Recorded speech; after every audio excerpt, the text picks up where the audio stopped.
Ma'am, we are recording now. A very good afternoon to everyone.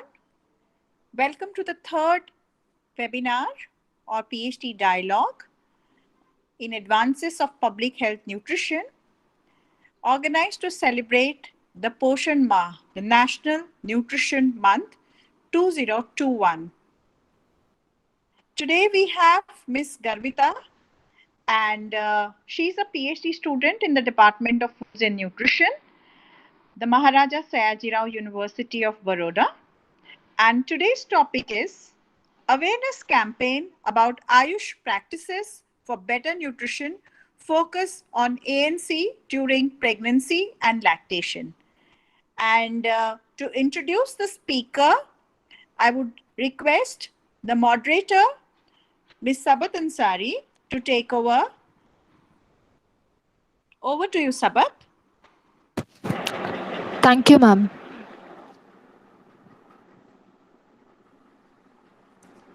So, as part of the Rashtriya Poshan Ma celebration, there is yet another interesting webinar today on awareness campaign about Ayush practices for better nutrition, focus on ANC, nutrition during pregnancy and lactation.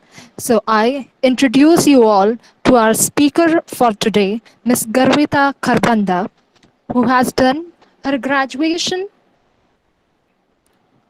in home science from University Maharani's College, Jaipur. She was also a NSS volunteer at University Maharani College, Jaipur, also the cultural secretary during her bachelor's. She has done diploma in yoga and naturopathy and has received 3.5 year training in yoga and naturopathy from Gandhi National Institute of Naturopathy, New Delhi. She is trained in massage therapy from Kerala Ayurvedic Center, Jaipur. She is a she's done masters from in foods and human nutrition from University of Rajasthan, Jaipur. She is a recipient of University Gold Medal in Masters of Science from the University of Rajasthan. She has successfully completed 6-month registered dietitian internship from CK Birla Hospital, RBH, Jaipur. She is trained in baking and pastry arts from ITC Rajputana, Sheraton, Jaipur, and she has published several stories and various articles in the magazines. So I welcome our speaker for today and request her to begin with her presentation and talk.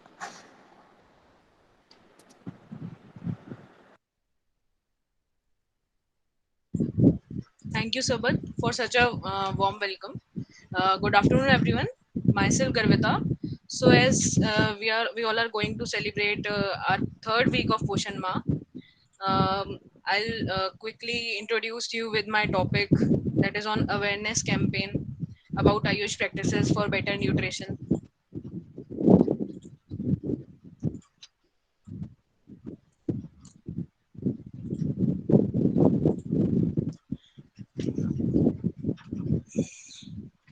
So, Ayush, India is a land of great ecological, cultural, and political and economical diversity. Its healthcare system reflects this diversity, both its plural system of health knowledge and practice. Ayush is a acronymal term that is composed of Ayurveda, Yoga, and Naturopathy, Unani, Siddha, and Homeopathy. The term Ayush is a Sanskrit term that denotes or life or longevity. A separate department of ISM and H was created in Ministry of Health and Family Welfare in March 1995. Later, it was renamed as Department of Ayush in November 2003. Department of Ayush was upgraded to Ministry of Ayush in November 2014. There was around 8 lakh of Ayush practitioners and even more local healers in India.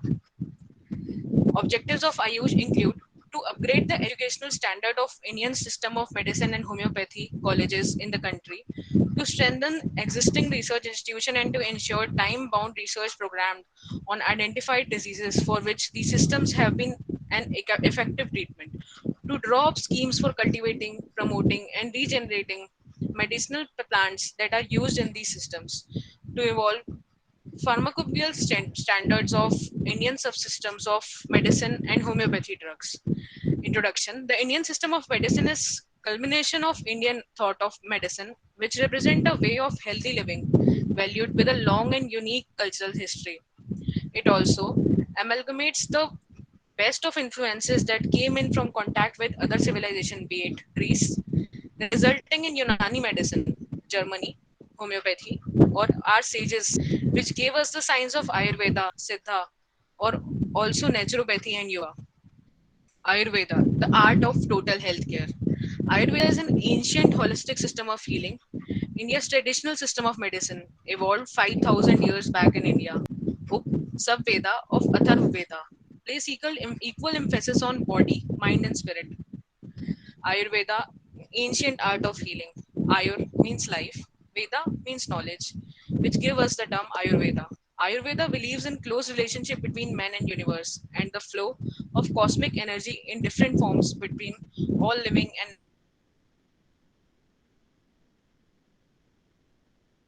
non-living things. Objectives of Ayurveda include to maintain the health of a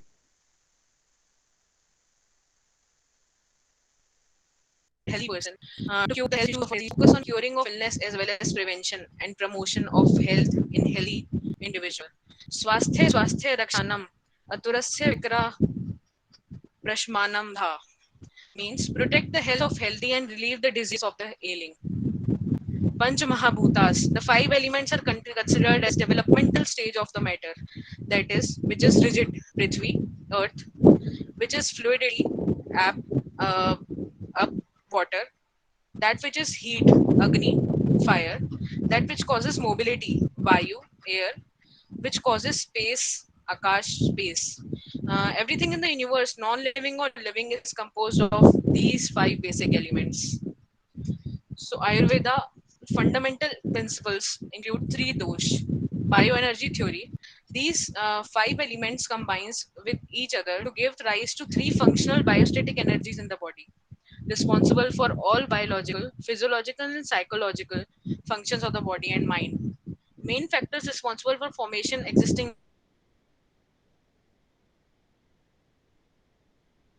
and distinction. Balance and imbalance of these biostatic energies, that is, Vata, Pitta, and Kapha, can cause disease and imbalance in the body. Ayurveda fundamental principles include three dosh theory: Vata, Pitta, and Kapha. Vata, Akash, space, plus Vayu, air; Pitta, Agni, fire, plus up, water; Kapha, up, water, plus Prithvi, earth. Movement. Vat dosh is a bodily wind principle. It is translated as movement. That which moves is termed as Vat. It supports the two other dosh. It also governs our sensory and mental balance and promotes mental adaptability and understanding. Vat controls the movement of blood in circulatory system, air in the respiratory system, and excretions out of our body. It controls the nervous system and moves nutrients to cells and tissue for metabolism. It controls the thoughts and activities of the mind. The intestines are the seat of Vata. Its qualities are dry, cold, supple, light, mobile, rough, erratic, clear, fast, bitter, astringent, and pungent. Second is transformation, that is Pitta dosh, is translated as body fire and that which digests things.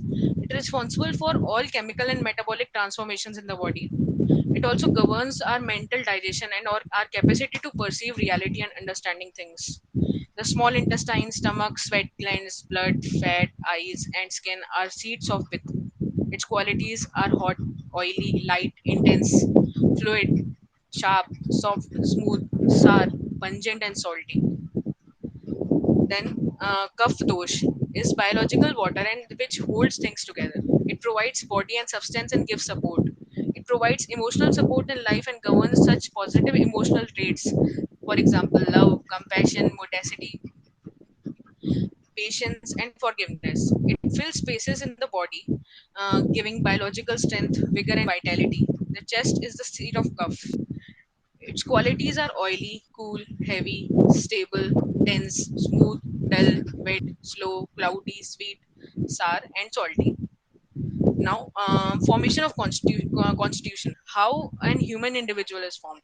At the time of union of sperm and ovum, predominance of five elements decide the constitution of an individual.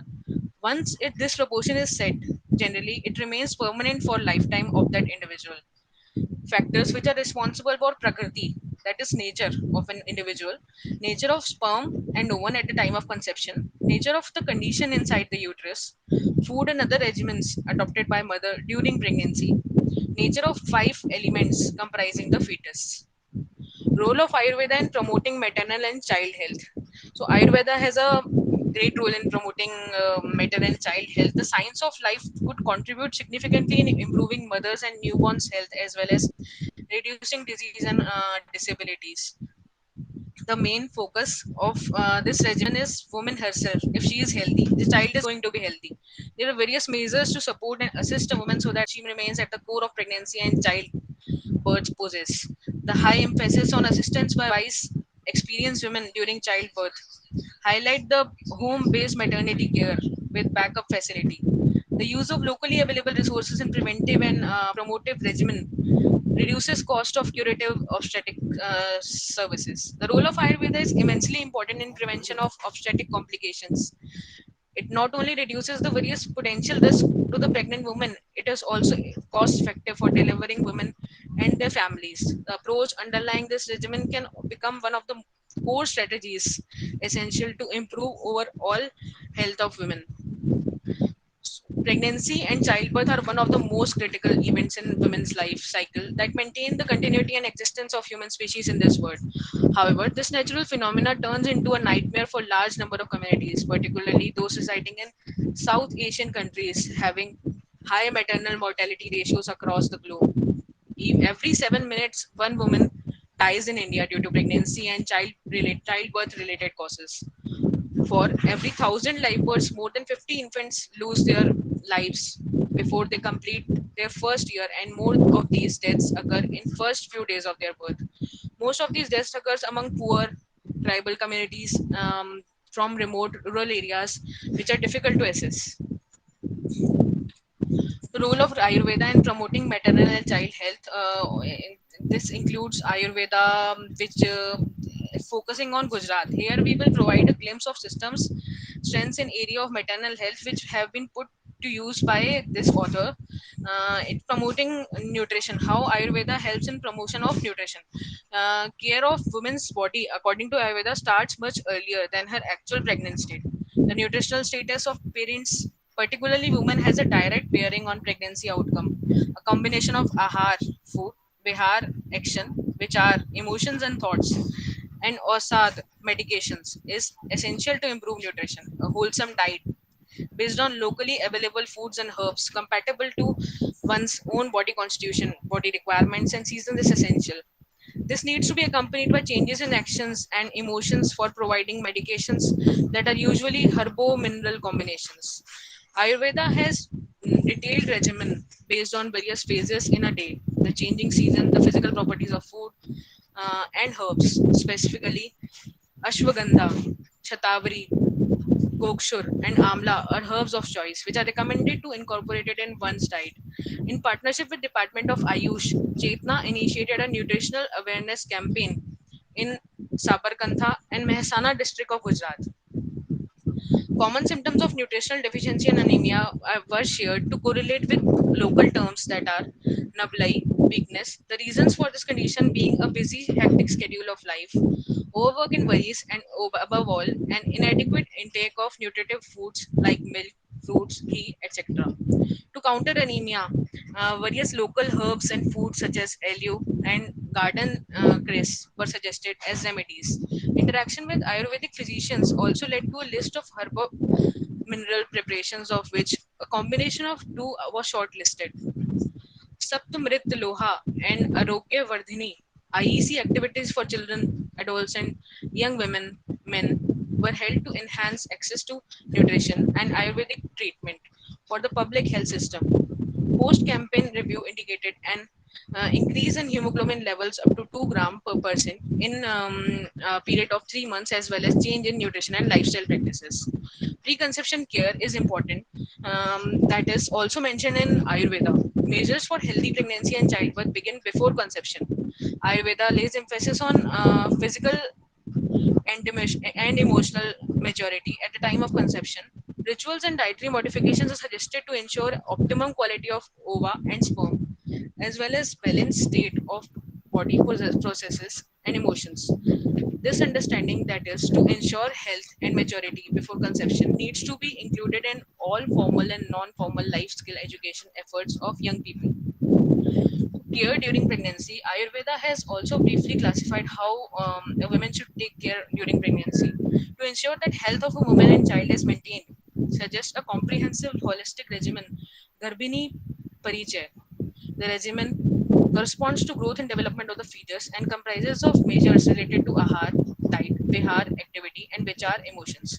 Some of the specific measures suggested in Garbhini Parichay include a liquid and sweet diet in the first 3 months.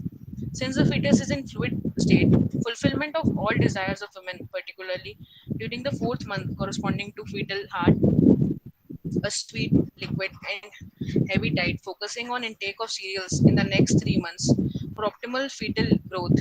Measures like abdominal oleation and liquid and solid diet rich in fats and protein during last 3 months is suggested.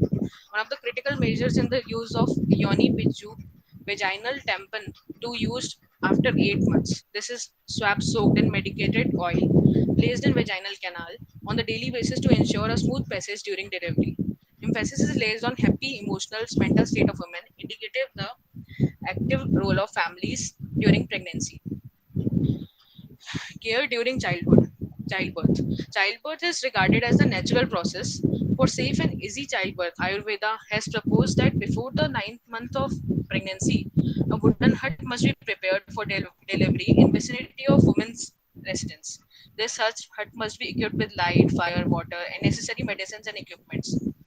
Curtains must be there to ensure privacy and to avoid direct light falling into the eyes. This hut must be neat and clean with well fitted doors and windows. About 10 herbs and foods, oil, hinge, langli, bach, etc., that are considered essential during labor must be kept at hand.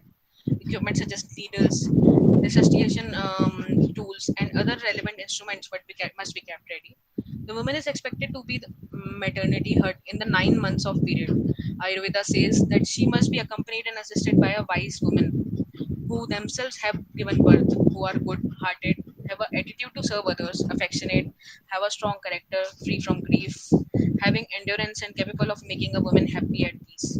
The woman must feel comfortable to give birth in company of that woman. Physician and surgical intervention should be advised in a case of serious complications only.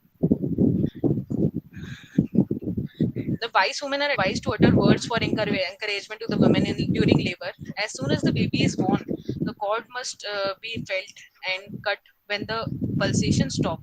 At the 8 fingers from navel, the cord must be tied with a strong, clean thread before cutting with clean, preheated, sharp knife, and the end of the thread must be put loosely around the neck of the newborn. The mental emotional linkages between childbirth and exclusion of placenta are strongly emphasized, highlighting the fact that if a woman is tense, worried, or shocked, childbirth or exclusion of placenta may be delayed. Various methods are suggested to assist the exclusion of placenta: light massage, herbal fumigation, application of herbal paste in birth canal, placing of swab dipped in herbal oil, use of herbal decoction per rectum, oral medications, manual removal is suggested only if measures fail. Care taken after childbirth. To regain the lost strength in childbirth, Ayurveda focuses on both the mother and the newborn on 45 days so as to bring back the pre pregnancy health to the mother and make the child strong and healthy. It is realized that after childbirth, the digestive power of the mother is weak. At the same time, her nutritional needs increase to meet the dual purpose of regaining her strength and to breastfeed the child. Therefore, a light, carbonative, nutritious, and liquid diet is suggested to contrast to the sweet, oily, and heavy diet during pregnancy. Diet for the initial 5 days comprise of rice, gruel with medicinal herbs like Lagu Panch Mula, a group of light and digestive herbs, including Chavya, Chitrak, Pipali Mool, and Shunti. Her diet from 5th and 10th day after childbirth comprises of rice, kulatha, horse gram, green gram soup, mutton soup, barley, fruits, ghee, vegetables like pumpkin, carrots, cucumber, and always drink warm hot water to help with the digestion. A diet from 11th to 30th day should include rice, ghee, jaggery, khaskhas kheer, sweets made from musli, ajwain, methi, shatavari. Besides diet, a woman is advised to take rest, abstain from exertion. Her body is to be massaged with oil according to the season: coconut in summer, mustard in winter, and sesame in all seasons. A cloth is tied across the abdomen to support the muscles, and vaginal fumigation is done by using various locally available herbs. Proper dietary regimen and other measures, that is abhyanga, etc., are to help the body regain its strength and vigor. The family must support the women both mentally and emotionally. Now, as per COVID scenario, Ayurveda has mentioned guidelines for the vulnerable group, that is pregnant, lactating, as well as children and geriatric population. Children, pregnant, elderly women, malnourished women who are ill and immune compromised are particularly vulnerable to any health disasters which they are facing. These groups of population need special attention, special care, special preventing measures. The best way to prevention is boosting the immunity, and here some proven immune boosters or assigned drugs which can be prescribed to vulnerable groups. Postpartum and lactating women may continue with feeding the baby, and a prophylactic dose may be given to breastfed children also. These vulnerable groups, if they fall in suspected quarantine or isolated cases with or without COVID 19 test positive, mild or severe symptoms, the management is the same as described in Target 2. That was the group of adult population. The following was same for commonly prescribed assigned groups in this each category. These are for physicians which are treating through Ayurveda guidelines. These guidelines for pregnant and lactating women are as follows. Pala sulphate should be taken 10 to 12 gram in two divided doses with warm water. Kalayanka Kreta 10 to 12 gram in two divided doses with warm water. Ashwagandha Rasayan 10 to 12 gram twice daily with warm water. Saubhagya Shunti Leha 10 to 12 gram twice daily with warm water in empty stomach. Daily use of milk with ghee, cup of milk with teaspoon. Now moving forwards to the guidelines which are proposed for naturopathy and yoga. Firstly, we will move with naturopathy. So, role of naturopathy in promoting maternal and child health care are as follows. Naturopathy is a distinct type of primary healthcare medicine that blends age-old healing traditions with scientific advances and current research. It is guided by a unique set of principles that recognize the body's innate healing capacity, emphasize disease prevention, and encourage individual responsibility to obtain optimal health. Naturopathic treatment modalities include diet, clinical nutrition, behavior change, hydrotherapy, homeopathy, botanical medicine, physical medicine, pharmaceuticals, and minor surgery. Treatments address the patient's underlying condition rather than individual presenting symptoms. Modalities utilized by naturopathic diets include diet and clinical nutrition, behavior change, hydrotherapy, homeopathy, botanical medicine, physical medicine, pharmaceuticals, and minor surgery of naturopathy can be traced back to the European nature care practice in 19th century, which was system for treating disease with natural modalities such as water, fresh air, diet, and herbs. In the early 20th century, naturopathy developed in US and Canada, combining nature care, homeopathy, spinal manipulation, and other therapies. So, coming to diet and nutrition, let food be thy medicine and medicine be thy food, suggested by Hippocrates. Proper nutrition is the foundation for naturopathic practice, and food is utilized for both health promotion and disease prevention. Naturopathic diets, recommended diets, individuals to each patient. Though typically this means a balanced whole foods diet rich in fruits, vegetables, whole grains, legumes, wild caught fish, lean animal foods, whole dairy foods, in order to maximize nutritional value and minimize environmental effects. Foods are considered best in their natural state obtained naturally, locally, and eaten seasonally. These diets recognize how difficult and complex dietary changes may be and assist patients through these changes by providing very specific individualized recommendations as well as educational materials and resources. So, principle of naturopathy include the healing power of nature. Second, identify and treat the causes. Third, first, do not do no harm. Fourth, doctor as a teacher.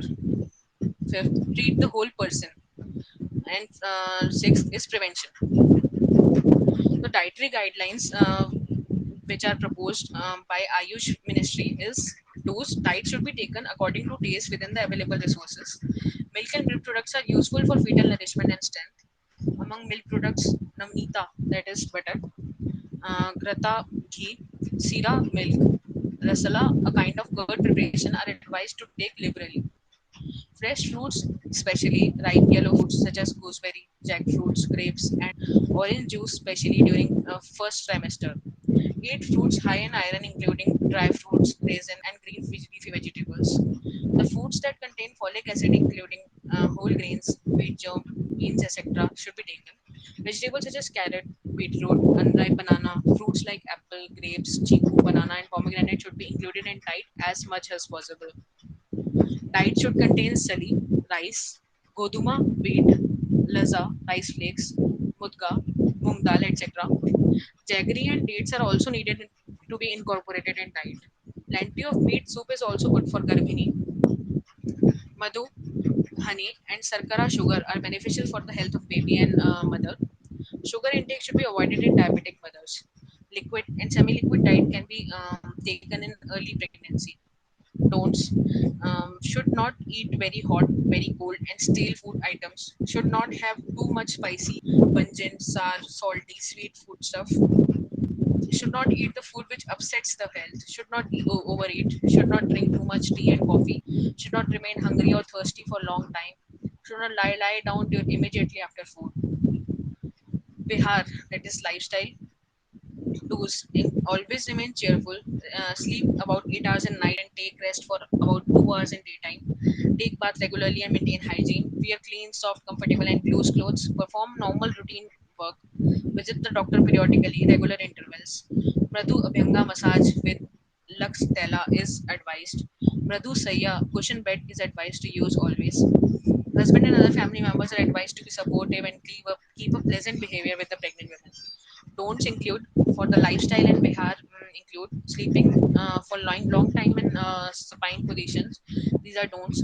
Standing for long period, especially second trimester onwards. Jumping, running, and junky riding on vehicles. Avoid heavy and strenuous work. Should not smoke or use tobacco in any form. Alcohol and intoxicating drugs. Should not take medicines without advice of doctor, as it may be harmful to the fetus. Coming to yoga, so as we all know, yoga is derived from the Sanskrit root word yuj, meaning to join, to yoke, to unite, body, emotions, and mind, jivatma and paramatma, thought, word, and deed, skill in action, stilling the whirlpools of the mind. So, yoga is the most ancient practice, 5,000 years old, founded in India. This is used for controlling, for the peace of mind, for soul. So, yoga is an experiential science, natural, effective, and safe. Complementary to modern medicine, promotes harmony in all walks of life, and is known for disease prevention, health promotion, and management of many lifestyle related disorders. Yoga therapy is the process of empowering individuals to progress towards improved health and well being through the application of teaching and practices of yoga. Yoga plays great importance on a proper, healthy, and lifestyle, whose main components include achar, healthy physical activities and exercise, which are that is lifestyle, right thoughts and right attitude towards life that are vital for well-being. Ahar, healthy, nourishing diet with adequate intake of fresh water, balanced intake of fresh food, green salads, sprouts, unrefined cereals, and fresh fruits. Sattvic diet, prepared and served with love and affection. Bihar, proper recreational activities to relax body and mind are essential for good health. Vyavahar, healthy relationships for social health. Physiological benefits include improved general health, posture, muscle tone, sleep, immunity, and pain tolerance. Weight normalizes, stable autonomic nervous system, increased cardiorespiratory efficiency, musculoskeletal flexibility, range of joint movement, physical endurance, strength and energy levels, decreased heart rate, blood pressure, respiratory rate, and EMG activity. Normalizes GIT and endocrine function. So for the first trimester, that is 1 to 3 months, yoga is beneficial for the reduction of stress. Then mother should acceptance of pregnancy is essential. That yoga is helpful in that. Avoiding of these 3 points is necessary. Dynamic asanas, acute extreme bends, kapalbhati. During the first trimester, risk of abortions are high. Mother in the second semester, mother is in a stable period, so importance or to stabilize yoga practices is essential. Fetus is going through organogenesis and maturity, so steady growth, sense of organ function is essential. Spend more time for yoga is advised for pregnant women. Increase activities like pranayam, chantings. Mother is advised to be cheerful, humorous, and relaxed to reduce workload and stress related conditions. In the third trimester, mother is advised to do 1 hour of yoga practice daily. Most asanas cannot be performed, which are very vigorous and heavy. Kriya like Vidhuti can be continued. Shavasana, left lateral position should be is advised. Add Baddha Konasana by 36 weeks. Fetus for the maturity of the fetus. Brain growth and maturity. The aim is to prepare her for enjoyable labor. Continue meditation like Om for 10 minutes, 3 times a day. This helps to relieve back pain, swelling in legs, tiredness, body aches, pains, psyche, anxiety about labor and baby problems. Pregnancy can avoid pregnancy, hypertension, diabetes, IUGR, premature labor. In the second stage, birth of the baby, mother is going through a long anxiety periods, prolonged labor, instrumental delivery, or C-section or cesarean section delivery.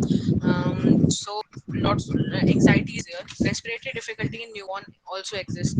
Antar Kumbhaka, deep IRT, or is helpful in these at the situation.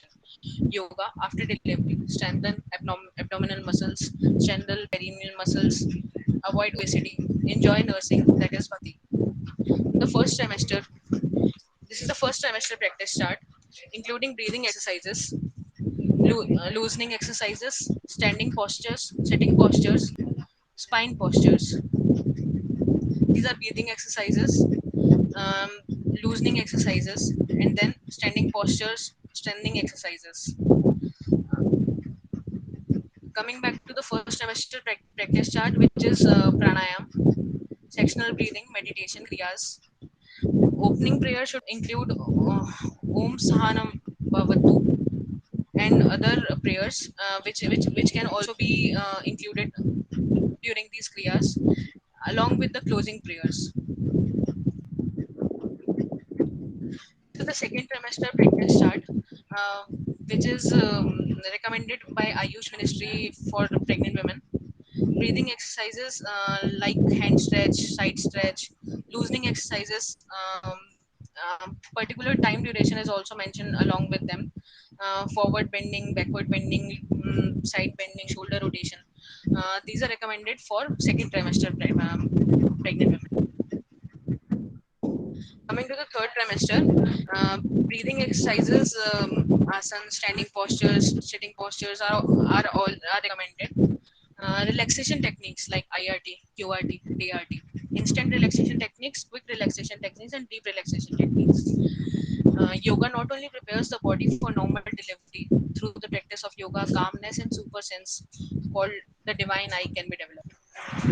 Now, coming to the third, that is Unani medicine. Unani medicine is one of the oldest medicine in the world. It is still practiced in all parts of the world, but mostly it is practiced in India. Unani medicine is the ancient form of medicine firstly developed by Greeks in 460 BC. It is then spread throughout the Roman Empire by notable scientists such as Galen. With the fall of Roman Empire came the decline in Unani medicine. It re-emerged later in Iran, where Muslim physicians translated the Unani text into Arabic, while the Middle East Muslim physicians began to refine the further developed Unani medicine. India was then introduced to Unani medicine in 13th century.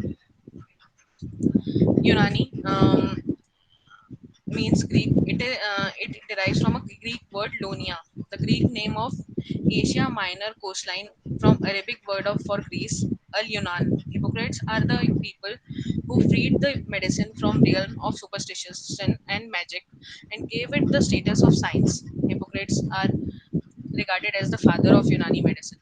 The word Unani reflects the strong Greek influence to this tradition of medicine, but the origin of traditional orientation medicine, known as Unani, begin with famous physician Avicenna, also known by the name Hakim Abu Ali Abdullah Hussain in Sinna.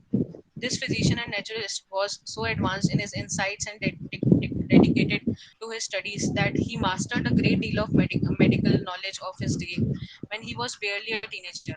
Understanding Avicenna's writings in depth would tax the resources of greatest intellects of our times. Now, Unanipathy have become a part of Indian system of medicine, and India is one of the leading country so far as its practice is concerned. It is very much similar to our Ayurveda. In various Unani texts, the comprehensive explanation of antenatal care is mentioned under the heading of Tadbir-e-Hamla. There is detailed description about presumptive and definitive signs of pregnancy, dietary regimens, and lifestyle during pregnancy. Unani literature records numerous single and compound formulation of general well-being and management of common ailments like during pregnancy. In Unani system of medicine, supervision and care of women during pregnancy is known as the Tabir-e-Habullah, and that is antenatal care. The main purpose of the Pir-e-Hawamil is to ensure good health and normal pregnancy with the delivery of healthy baby at term without any complication by preventing and treatment of pregnancy related ailments. Unani physicians have mentioned in detail about diet for pregnant, management of pregnancy related issues which women have to follow during different stages of pregnancy. During this period, a woman needs special care as number of problems are associated with pregnancy like gathayan, nausea, kai, vomiting, sudha, headache, flatulence, excessive salivation, anorexia due to collection of fuzlat, that is waste product in the body during pregnancy. Objectives of Tabdir Hamla, that is antenatal care, include to promote and maintain health of mother to be and fetus, to aware her about proper nutrition and cleanliness, to reduce the maternal morbidity and mortality by providing proper care, screening of diseases such as sexually transmitted diseases, that is AIDS, etc., ensure full-term pregnancy and healthy outcome, to educate mothers about care of baby and maintain baby's hygiene. Recommended diet during pregnancy. During pregnancy, calorie requirement is increased as compared to non-pregnant state, as we all know. So the diet should be proper, high calorie diet in terms of quantity and quality, light and easily digestible. Jayed al Kaimus, good chyme producing diet, rich in protein, minerals, and vitamins like chicken, white meat, roasted gram, apple, grapes, guava. Small and frequent meals are given to avoid indigestion and gastric discomfort. Razi, with reference of Hippocrates, quoted the sattu, that is roasted barley flour mixed with water, is advised. Fruits preferably during pregnancy are apple, guava, pehi, grapes, and pomegranate. Proper rest and sleep is in left lateral position is advised. Sleep for 8 hours at night and 2 hours during day night. Mild exercises, proper breast care, and other hygiene are recommended. Prevent exposure to extreme cold and hot environment, dust and smoke. Slow walk is advised. Mild laxatives like gulkand, shir, shirkish can be used in case of severe constipation. Loose fitting dresses are recommended. Things to be avoided during pregnancy: heavy and sakil, that is less digestible diet, nafak, and mudir e tamt. Food and drugs are avoided like lobia, gram, kunjur, kibr, tarmas, unripe olive, oily and fatty diet to prevent indigestion and abortion. Large meal at time. Smoking and alcohol should be avoided during pregnancy, as many fetal alcohol spectrum disorders have occurred due to heavy alcohol intake during pregnancy. Strenuous physical and mental work should be avoided. Jumping, weightlifting, strenuous exercises, excessive coitus, anger, frequent hamming and bathing, particularly during first trimester, should be avoided. To avoid stress and tension, as anger and sudden fear can cause miscarriages. Oiling and massage in scalp is avoided to prevent Qatar. Avoid flatulence and constipation. Laxatives should be avoided during first trimester, first 4 months, and from seventh month of pregnancy. Avoid penesection during pregnancy. No al-Kamri quoted with reference to Barkat that medicines can be given from fourth month to seventh month of pregnancy. It's better to avoid any medication during first trimester. Menstrual bleeding during pregnancy. Sometimes periodic vaginal bleeding occurs during pregnancy. In this context, Abzan sits bath with decoction of astringent agents like Adas lentin, Kishore Roman, fruit peel of pomegranate, Julnar, flower of pomegranate, Afis, and Balut is advised. Zimmat prepared with Kishore Roman, Zulnar, Afis, Teen Yabis, and Khal, rubbed over a pelvic region is recommended. Anemia during pregnancy. Anemia is one of the prevalent problems that occur during pregnancy, which contributes to 20% of maternal deaths in developing countries. Estimated amount of dietary intake of iron is to be 30 mg per day during second and third trimester of pregnancy. Deficiency of iron causes breathlessness, palpitation, pedal edema.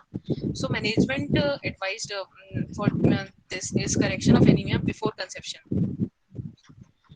Mulvalil il dam abscisi was are recommended during pregnancy, like cereal, flour with husk, green leaf vegetables, turnip, beetroot, fruits like gooseberries, pomegranate, grapes, banana, and dates are included in diet. Sharbat Anran, Sharbat Dinar 40 ml per day, and Sharbat Folad 30 ml per day. Conclusion. During pregnancy, patient needs proper care and support to tackle the difficulties of the whole journey and to achieve the healthy mother and healthy baby at the end of the pregnancy. Proper medications and proper uh, pregnancy care, antenatal care is essential. Majority of risk in pregnancy can be prevented by proper antenatal visits, diets, counseling, avoidance of harmful things during pregnancy. Coming to second last, that is Siddha. God Shiva, who unfolded the knowledge of Siddha system of medicine to his consort Parvati who has handed it down to Nandi Deva and he Siddhars. The Siddhars adopted principles of Shaiva Siddhantam. Siddhars in olden days followed and adopted the principles of preparing all medicines like herbal, minerals, and metals. This is developed pre-Ayurvedic period with civilization of Mohenjo-daro and Harappa in Indus River Valley 6,000 to 7,000 years ago. It was transplanted in southern India by Dravidian people about 2,500 years ago. Siddhars classified disease in different categories and accounted for a total of 4,448 diseases in human body. They mentioned about curable and incurable diseases along with the symptoms of the body and predicted the concerned proper medicines also. Thousands of herbs and minerals were included in Siddha's system, which are effective in managing chronic degenerative diseases, viral diseases, and heart diseases. Very simple herbal processes are advised by Siddhars for diseases like migraine, sinusitis, hypertension, diabetes mellitus, gynecological disturbances, leukoderma, and psoriasis, asthmatic attacks, piles, and fistula, rheumatisms, and dental problems. It has proven its promises to improve the hemoglobin as well as immunization of AIDS patients without any side effects. Theory and basic principles of Siddha include the doctrines of the system, both fundamental and applied, have a close similarity to Ayurveda, with specialization in hydrochemistry. According to the system, the human body is a replica of universe, and so are food and drugs, irrespective of their origin. The five major concepts of Panch Mahabhutas are named as Neelam, Neel, Niruppu, Katru, and Veli, which are respective in hands known as Prithvi, um, that is earth, Apu, that is water, Deyu, that is fire, Vayu, and that is air, and Akash, that is sky. Imbalanced stage of Panch Mahabhutas may cause disease. So month-wise dietary regimen are as given by the Ayush Ministry is as follows. In the first month, they advise the intake of digestible foods. In case of vomiting during the first trimester, sweet, cold, liquid diet is advised. Seasonal fruits and wholesome vegetables, locally available vegetables, fruits are preferred. 3 to 6 gram powder of equal parts of Yasti Madhu, ashwagandha, and paste of devadaru, followed by 1 glass of milk with desired quantity of sugar can be taken once daily. Intake of easily digestible fruits during the second month. Fruits and fruit juices made of grapes, pomegranate, orange, etc. is advised. And other medications which are preferred by Siddha are advised during the second month. Third month, vegetables like carrot, beetroot, and green leaf vegetables, apples and grapes shall be included in the daily diet. Milk with ghee and honey, khichdi, dalia prepared of of pulses and beans will be beneficial. 5 to 10 gram of powder paste of sariva, flour of maduka, and shatavari, followed by 1 glass of milk with desired quantity of sugar can be taken once daily. The fourth month, use of cooked shastri rice with curd. Milk to be taken in desired quantity. Naturally extracted prepared butter 5 gram once a day. 5 to 10 gram powder paste of sariva, rasna, yashti, followed by 1 glass of milk with desired quantity of sugar once daily. Use of milk and ghee is advised during the fifth month. 5 to 10 gram paste of dhati, kantakari, gambhari, yagrota, udambara are advised along with 1 glass of milk with desired quantity of sugar can be taken once a daily.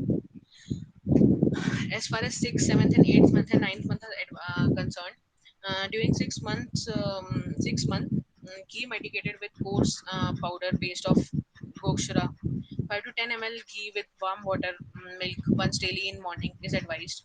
Khichdi cooked with 1 part rice, 1/4 part green gram, 6 parts well water, and adding a pinch of salt, ginger, turmeric, and 5 to 10 gram powder of gokshara is advised. Then in the seventh month, 5 to 10 gram powder of paste of snagatada and is advised, along with mishri, followed by 1 glass of water. Then same goes for eighth and ninth month. Some guidelines are advised by the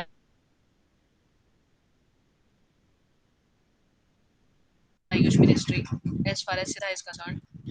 Then coming to the last, there is homeopathic medicine.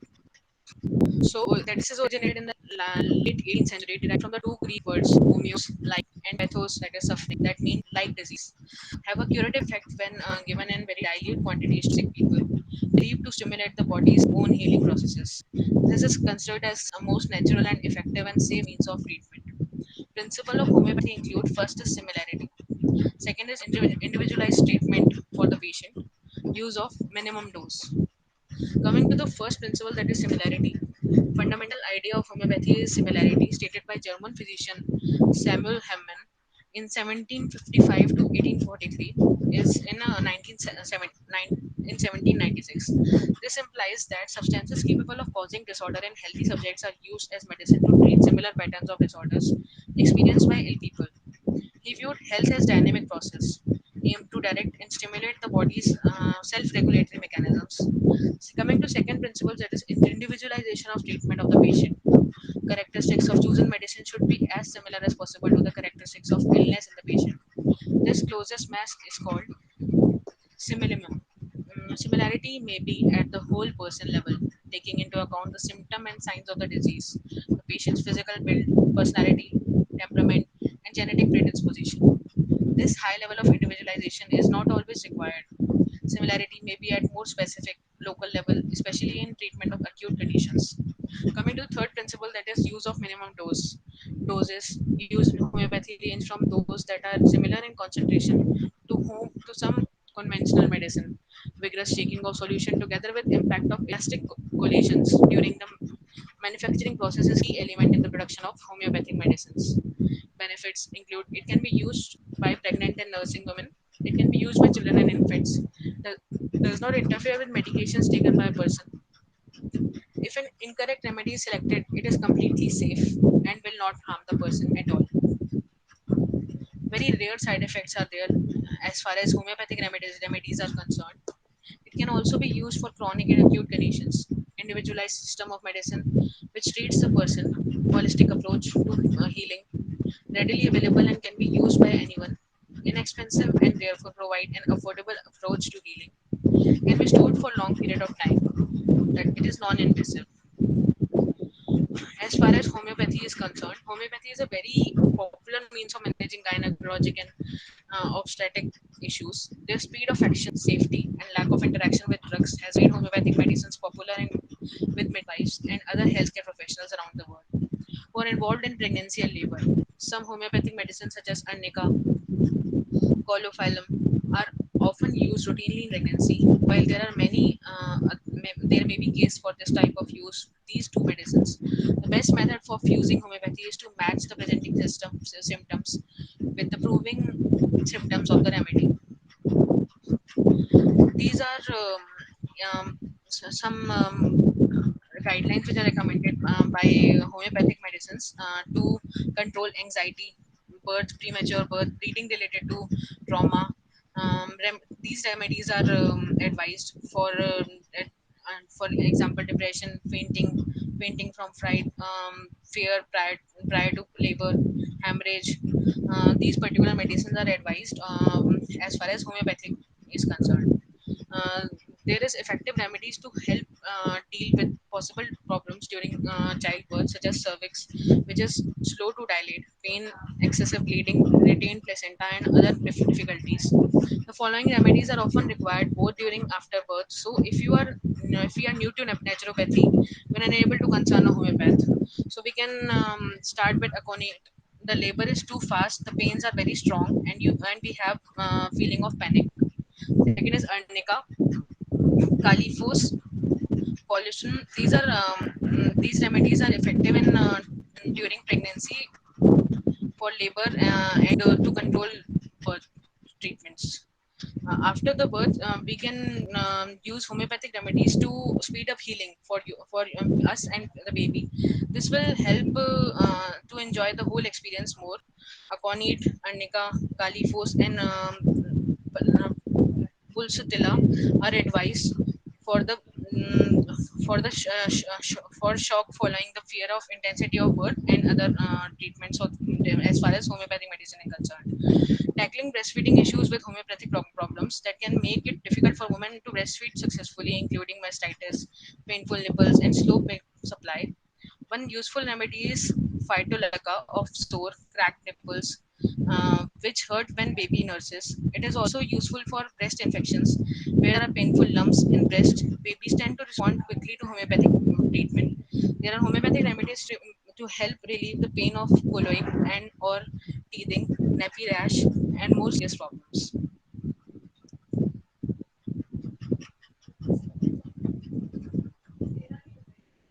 So thank you. Thank you so much, Garvita, for that elaborate and comprehensive presentation about Ayush and its use in during pregnancy and also during lactation period. So we are open to queries. In case of any questions, you all can write in the chat box.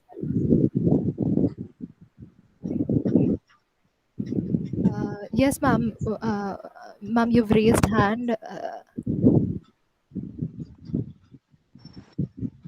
Hello, Garvita. I must Good afternoon. congratulate you for this wonderful effort that you've made. I know there were five huge fields of holistic medicines that were compressed and presented in 1 hour. And we could see the amount of content on the slides and your speed, which actually uh, communicated with us that yes, there's so much to read and learn about this. But Ayush is now being promoted in mainstream through the ICDS to all the mothers who are enrolled in ICDS.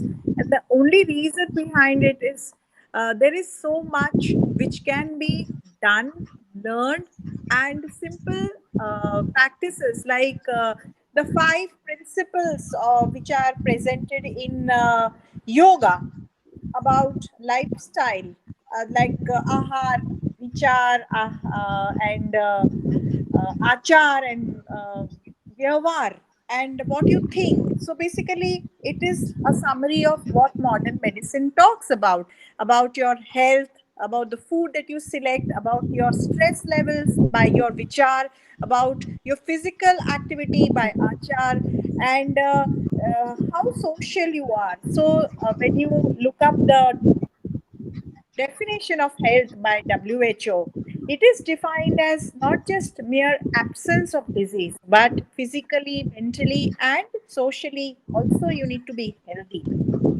And I think over these years, in so called globalization, these very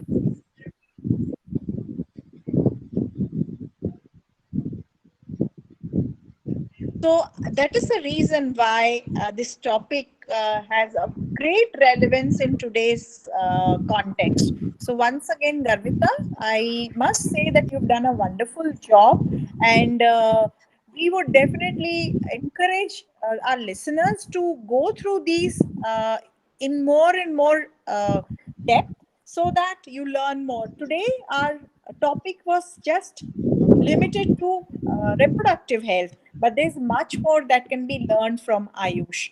So, if over to you, Sabat, for more questions.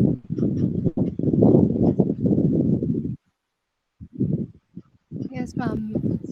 It was like a marathon that we had about all the components of Ayush. Yes, you can write questions in the chat box, please.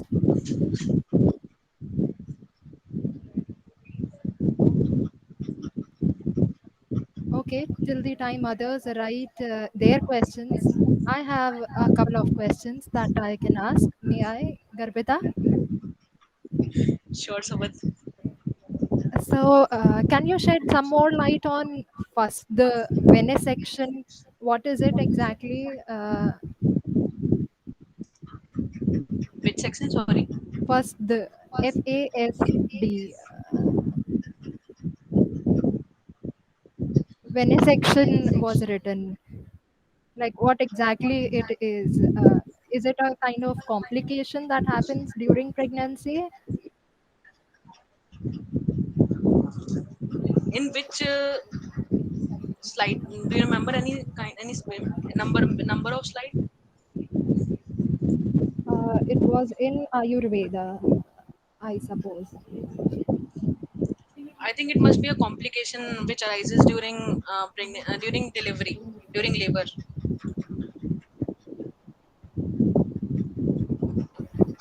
Okay.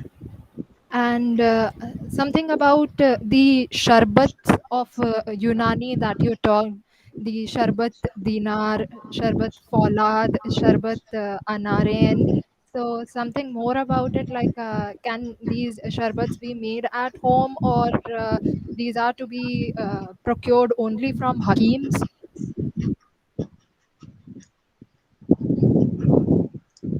Uh, yeah, they can be made at home. We can make them at home and through naturally available substances.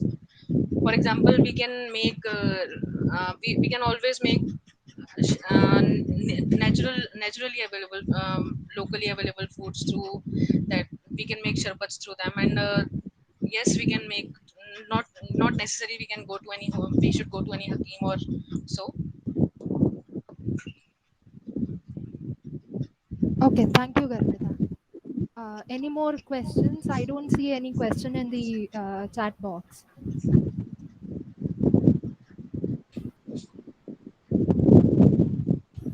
You can conclude, Sabat. Okay, ma'am. Yes, ma'am.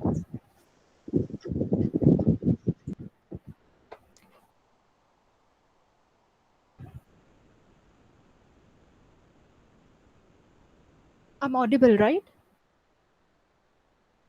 Yes, you are.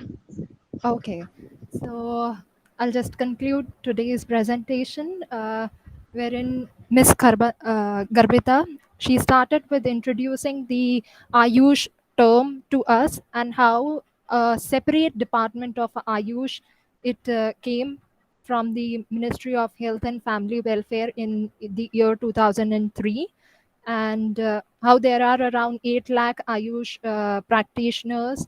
Then she explained about the objectives of Ayush, the basic background about the Ayush department, and the history of Indian system of medicine. Then she explained all the components in detail, beginning with Ayurveda, that is the art of total health, wherein Ayur means life and Veda means knowledge. And then she explained the objectives of Ayurveda and the Pancha Mahabhuta, that is the earth, water, fire, air, and space. The fundamental principle of Ayurveda, the three dosha of Kapha, Vata, and Pitta, the movement, the transformation, stability, and flexibility, how these all play a role in the pregnancy from the Ayurveda point of view, the formation of a life and constitution, the formation of Prakruti, and then she explains the role of Ayurveda in promoting the maternal and child health with the focus on preconception care during pregnancy, care during childbirth, and after childbirth. She also focused on the diet and regimen, and then also explained how the maternal and child health can be taken care of in the COVID situation. Like these maternal and child health, the mother and the child are the most vulnerable group. How booster Rasayan from Ayurveda can help in boosting immunity. Then she gave highlights about the guidelines of naturopathy and yoga, wherein modalities are done in the diet and nutrition. There is behavior change, there is hydrotherapy, homeopathy, and botanical, physical. Then she also focused on the principles of naturopathy, that is, healing power of nature, identifying, treating the cause, and first do no harm, then doctor as the teacher, and treating the whole person, and then focusing also on the prevention. She also focused on the general dietary guidelines, wherein the practical do's and don'ts were emphasized during pregnancy. The vihar, that is the lifestyle do's and don'ts, were focused.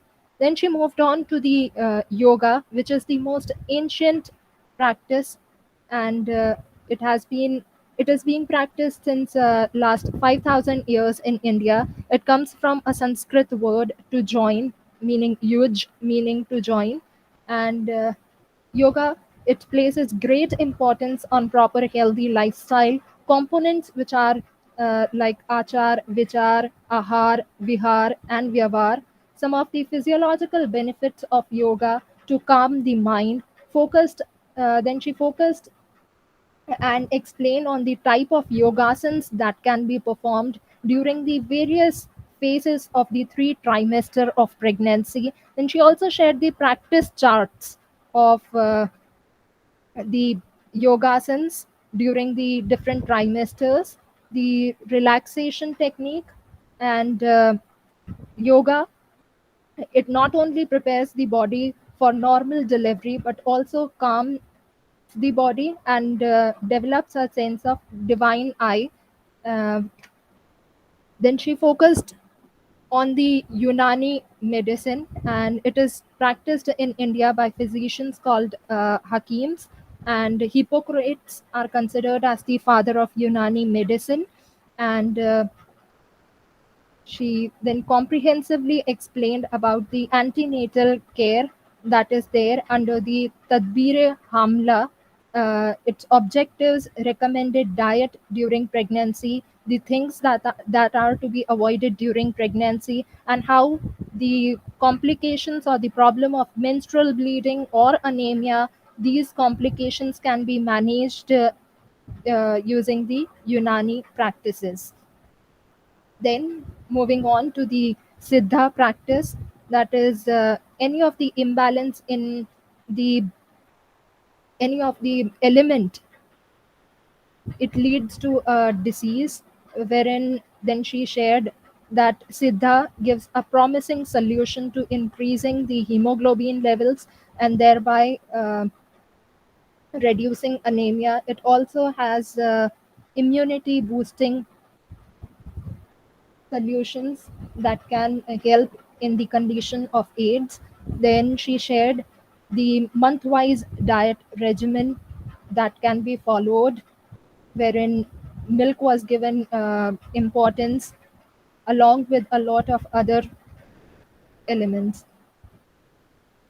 Then moving on to homeopathy, she explained the principles of homeopathy, that is the three principles: similarity, then how about individualization of the treatment, and use of minimum dose. Very less side effects are seen in case of homeopathy, and some of its benefits, like it is readily available, it has long shelf life, it is cost effective and is non invasive. Some of the homeopathic medicines and their benefits, like arnica and colophyllum and other homeopathic remedies for various complications during pregnancy and labor, were discussed by her. So, with this, I conclude and thank Ms. Garvita for shedding light on so many diverse topics that are there. And I conclude the session. And next session we have tomorrow, 9 a.m. in the morning, by Miss Neha Soni on Poshan and Poshan 2.0. Poshan Abhiyan and Poshan 2.0. So hope to see you all tomorrow in the morning with us.